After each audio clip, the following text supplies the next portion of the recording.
Halo Pari Semandiai, kembali lagi bersama saya Madrona di dalam podcast tentang sejarah legenda. Di sini dengan teman saya yaitu Ilen dan Herlina akan bercerita tentang sejarah Kutai Batagu Nyai Undang yang terletak di Pulau Kupang di Kabupaten Kapuas. Jangan lupa saksikan ya. Siapa sih Nyai Undang itu, Herlina? Alkisah Temanggung Sempung sudah mengambil Nyai Nunjang menjadi istrinya dan dianugerahi seorang putri yang diberi nama Nyai Undang. Seorang putri yang sangat cantik parasnya seperti Dewi turunan dari Kayangan. Maka Temanggung Sempung bermaksud akan mengambil Sengalang anaknya, merek cucu dari Kerangkang, menjadi menantunya. Maka tersiarlah kabar di mana-mana akan kecantikan Nyai Undang itu. Dan berita itu pun sampailah kepada Raja Laut namanya Sawang. Maka datanglah Raja Sawang dengan belaterannya dengan maksud untuk mengawini Nyai Undang tersebut.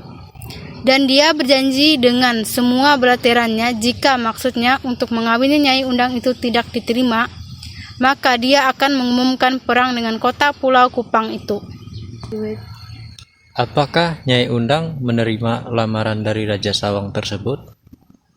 Singkat cerita, dengan diiringi tepuk sorak dan teriakan dari para pengiringnya, maka sampailah Raja Sawang di istana Nyai Undang tersebut.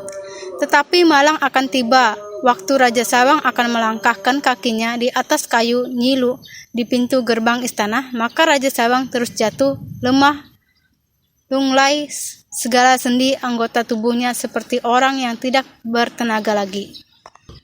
Melihat akan hal yang demikian itu, maka Nyai Undang lalu mengambil dohong Raca Holeng Joha ke Hajun Dun Suna Taja Panulang Karing Hintan Lung Pundan Senaman Matike dari hulu ketinggan Kumanrahan. Oleh karena itu Sawuh mengamuk. Nyai Undang terus turun mengamuk semua belateran Raja Sawang yang ada di Banama dibunuhnya. Belateran Raja Sawang menderita kekalahan dan menyerah. Dan mereka yang hidup dijadikan tawanan dan dijadikan jipen atau budak belianya.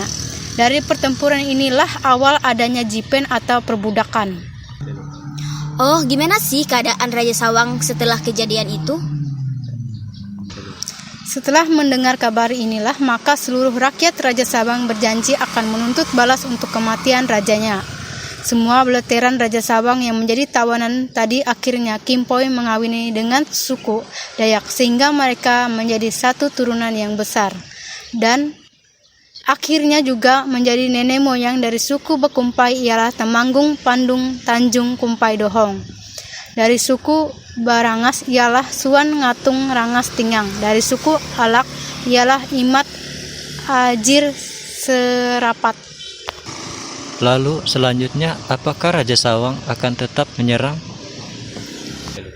Oh iya, sangat tentu, karena kabar bahwa kerajaan Raja Sawang akan menyerang kota Pulau Kupang sampai pula ke Nyai Undang.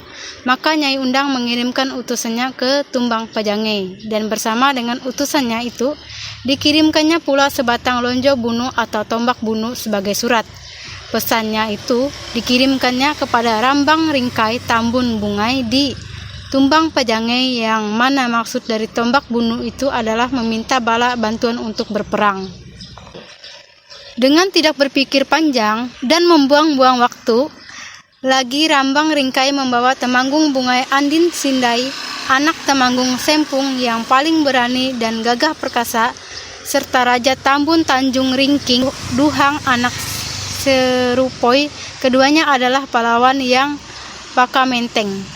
Karena keduanya pahlawan ini belum pernah satu kali pun mengalami kekalahan. Adapun nama-nama para pangkalima yang turut serta untuk membela Pulau Kupang. Lalu siapa saja nama-nama yang membantu Pulau Kupang tersebut? Yang pertama itu Nyaring anak Ingoy dari Hulu Miri, yang kedua itu Bungai anak Ramping dari Tumbang Miri, yang ketiga itu yaitu Temanggung Kandeng keponakan Piak Batu Nocoy Riang Naroy, yang keempat Yusoh Batu Nyiwuh, yang kelima itu Etak Kampung Tewa, dan adapun yang lainnya nama-nama tersebut. Dari rakyat Sawang dan Raja Nyaliwan Raja Utara yang masih hidup, ada beberapa orang yang masih dapat melarikan diri dan membawa kabar tentang jalannya pertempuran. Tiada berapa lama, berkat kerjasama dan saling mengerti satu akan sama yang lain, maka siaplah kota itu dilengkapi dengan persenjataannya dan diberikan nama oleh mereka akan kota itu, kota Pamatang Sawang, yang selalu siap sedia menerima kedatangan musuh istana, tempat Nyai Undang dikepalai oleh Temanggung Rambang. Semua panglima perang dari Sungai Barito, Kapuas, Kahayan, Katingan, Seruyan telah berkumpul di dalam kota itu. Semua menjadi satu dengan tekad dan satu dasar ialah kerjasama yang erat tiada berat lamanya. Musuh asang pun datanglah. Jumlah asang yang datang itu kurang lebih 10.000 orang banyaknya.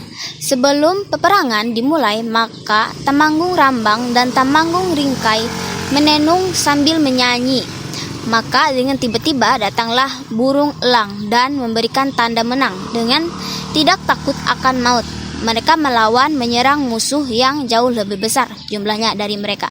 Melihat akan ketangkasan serta keunggulan dari bala tentara Nyai Undang yang pantang mundur itu, maka akhirnya mereka menyerah dengan marut di dalam peperangan yang demikian. Sehingga itu Temanggung Rambang lah yang sangat berjasa karena dia dapat memotong kepala asang tersebut. Semua kepala pasukan musuh mati terbunuh. Setelah peperangan selesai, maka diadakanlah pesta besar-besaran untuk memalas Temanggung Rambang dengan darah ayam, babi, sapi, dan darah orang yang dibunuhnya tadi. Supaya tidak tulah karena demikian, adat Dayak selagi mengadakan pesta itu, semua utusan suku Dayak dari seluruh Kalimantan diundang dalam pesta itu. Sudah berkumpul lebih 35 wakil suku Dayak yang nama-namanya ada tertulis sebagai berikut. Yang pertama, Manan dari Hulu Kahayan, London dari Tabakahoy. Yang ketiga, Jato dari Bahoy. Keempat, Ibon dari Buhui Kalimantan Utara. Yang kelima, Ikuh dari Tinggalan Tidong, dan lain-lainnya. Oke, selanjutnya setelah selesai pesta tadi, maka sampailah giliran pesta besar lagi untuk mengawini Temanggung Sengalang dengan Nyai Undang di Pemantang Sawang, Pulau Kupang. Dan selain itu, Mangku Dajangkan membikin pesta besar dari Pulau Kantan mengawini Nyaring anak Ingoy dengan Majan anak Mangku Dajakan. Pesta itu 7 hari 7 malam lamanya. Sedikit catatan tentang Pulau Kupang, Pemantang Sawang. Kota ini turun-temurun berganti-ganti orangnya yang menjadi raja di situ. Dan kotanya juga sering berganti. Hanya dalam tetek tatum tidak diceritakan tentang perubahan kota itu. Zaman sekarang di tempat itu adalah terdapat meriam dan bekas peninggalan-peninggalan sejarah. Mungkin ini saja yang dapat kami ceritakan, kurang lebihnya kami mohon maaf. Akhir kata kami ucapkan Prama Santi, Om Santi, Santi, Santi, Om Santi.